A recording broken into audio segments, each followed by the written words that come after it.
Bonjour, je me présente, Erlinda, à votre écoute, astrologue, coach intuitif et énergétique.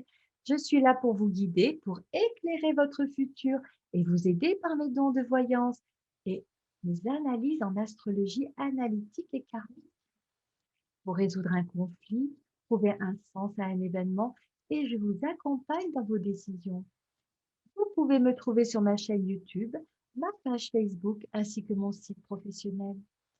Chaque mois, je vous offrirai des clés à travers le signe du mois, car notre thème astral contient tous les signes astrologiques. Voici donc un aperçu de chaque signe que vous pouvez adapter en fonction de l'endroit où se trouve le signe dans votre thème astral personnel, soit en signe solaire, ascendant ou lunaire, ou dans la maison où il se situe.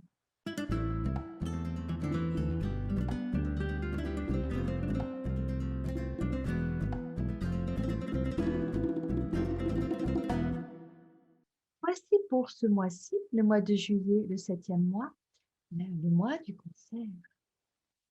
Et si vous êtes du signe du cancer, nous aborderons ici vos repères, puis votre sensibilité et le côté cœur, votre état mental, votre vie professionnelle, la part d'ombre du cancer et l'essentiel du karma à dépasser. Tout d'abord, petit éclairage. Le soleil en signe décrit dans quel état d'esprit et avec quelle attitude et comportement, vos besoins et capacités.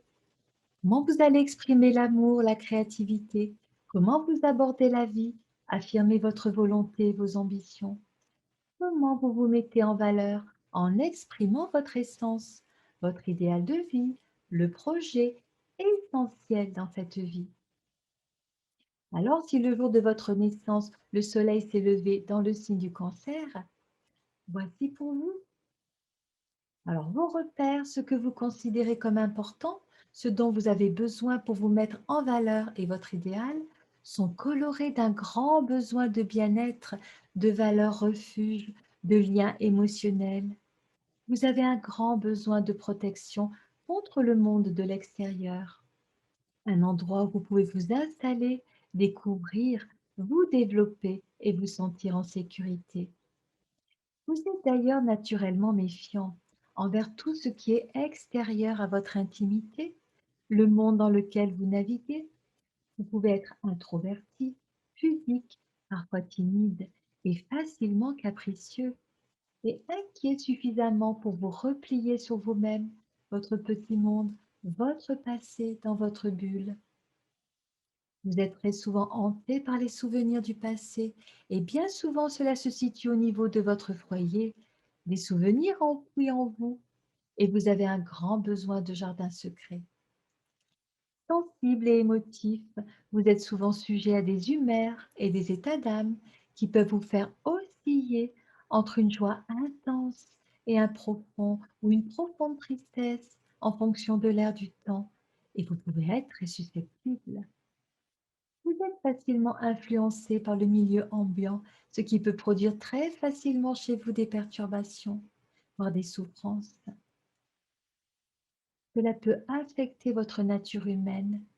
Vous êtes en effet particulièrement sensible aux variations d'ambiance et vous réagissez instinctivement à tout changement, ce qui peut également affecter donc votre santé. La sensibilité, l'imaginaire très fertile, est souvent doté d'une puissante créativité.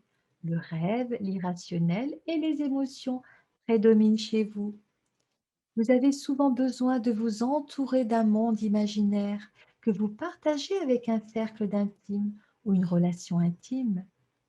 Vous avez un goût pour tout ce qui touche l'artistique, permettant ainsi de laisser libre cours à vos émotions vibrantes, ainsi que des histoires que vous aimez raconter et qui enrichissent votre vie quotidienne. Cependant, vous avez tendance aussi à vous faire des films suite à votre imaginaire débordant. Vous êtes souvent trop attaché à votre mère, dont vous vous identifiez facilement, ainsi qu'à votre famille, très attaché à votre milieu natal, aux valeurs du passé, aux traditions ancestrales et à vos racines. Côté cœur, vous pouvez avoir une tendance à rechercher des relations de dépendance, avoir besoin de materner l'autre ou d'être materné, ainsi qu'une difficulté à quitter vos parents et votre milieu natal. Une tendance à l'instabilité, aux humeurs capricieuses et une tendance à ne concevoir le bonheur que dans des rêves et fantasmes. Vous êtes cependant un partenaire accueillant, doux, romantique, un ou une partenaire. Fleur bleue, dévoué, protecteur-protectrice, stable, fidèle et toujours très attendrissant. Un parent exemplaire. Les relations émotionnelles et l'intimité sont essentielles pour vous et vous êtes capable de vivre des échanges émotionnels particulièrement riches avec autrui. Il est également important que votre partenaire s'intègre dans votre monde intime et dans votre cercle de relations, qu'il sache s'adapter à vos habitudes et à vos humeurs changeantes. Vous concevez l'amour avec des enfants et une vie commune. Votre idéal d'homme et du père votre idéal d'homme, c'est celui du père et celui d'un homme ou d'un père doux, mais plein de vie, aimant, maternel, intimiste, naturel, un peu artiste, aimant la vie et les enfants et la nourriture. Votre idéal de femme, c'est un peu une maman, quelqu'un de très maternant. Votre mental, si vous avez une excellente mémoire et une bonne intuition, cela vous permet de bien sentir les choses, une imagination qui vous permet de visualiser. Vous avez un peu un mental émotionnel. Vous devez en revanche faire des efforts pour arriver à prendre du recul, à organiser l'information, à faire preuve d'une logique rigoureuse. Vous êtes doué pour la littérature et tout ce qui concerne l'être humain, aussi bien que pour les activités techniques ou impersonnelles.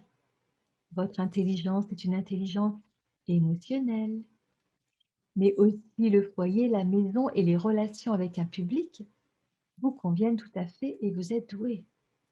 Votre vie de famille et votre milieu natal peuvent jouer un rôle important dans votre vie. Vous pouvez aider autrui à découvrir leurs émotions et leur sensibilité de l'âme parce que vous êtes très à l'aise avec le monde de l'émotion. Vous avez souvent besoin d'être stimulé et encadré pour aller de l'avant et n'êtes pas fait pour des activités comportant des risques ou nécessitant des efforts pénibles et prolongés. Alors la vie professionnelle, vous avez également besoin de sympathie au milieu de cette vie professionnelle et d'une certaine intimité dans le milieu professionnel. Vous savez créer un climat ainsi d'intimité, une ambiance familière. Cela peut vous conférer des aptitudes pour diriger un groupe ou une collectivité, pour le travail en équipe, pour des activités en rapport avec le public, la famille, les enfants, la maternité et le foyer. Votre ombre. Parmi les lacunes potentielles du signe du cancer, on peut citer la passivité, voire même la paresse, et le besoin excessif d'être pris en charge. La dépendance et la subjectivité, la tendance à subir le monde, à s'enfermer dans des mondes imaginaires, dans une bulle et dans des fantasmes, à vous apitoyer sur votre sort, même parfois à faire du chantage affectif pour qu'on s'occupe de vous. À faire preuve de caprice infantile, d'instabilité et d'humeur. Là, il y a une difficulté à s'affirmer et à faire face aux réalités brutes du monde extérieur, à assumer des responsabilités, à devenir adulte. Il est important que vous sortiez d'une tendance à vous accrocher à vos souvenirs, à votre passé, qui peut vous empêcher d'avancer ou de vous ouvrir au monde. Alors, sur le plan karmique, vous avez dans les vies antérieures développé des instincts nourriciers pour votre famille ou pour une communauté dont vous étiez responsable. Vous étiez très maternel. Et dans cette vie, il va falloir apprendre à donner sans attendre de reconnaissance de la part dans ceux dont vous vous êtes occupé. Votre défaut principal est de garder auprès de vous ce que vous avez nourri d'une façon possessive. Finalement, vous attendez trop d'autrui et avez trop besoin de sécurité. Vous devez développer la foi en votre destin et accepter d'agrandir la famille de l'humanité entière. et c'est ainsi que vous vous élèverez à un niveau supérieur. Voilà pour cette fois-ci. Alors si ma vidéo vous a plu, je vous invite à cliquer sur le pouce bleu et n'hésitez pas à vous abonner pour être informé de mes publications futures. Venez me retrouver ou sur Facebook ou sur mon site internet. Je vous remercie pour votre qualité d'écoute et je vous dis à bientôt pour de nouvelles découvertes avec de nouveaux signes. Prenez bien soin de vous et réussissons tous par l'intuition. Bye, à bientôt.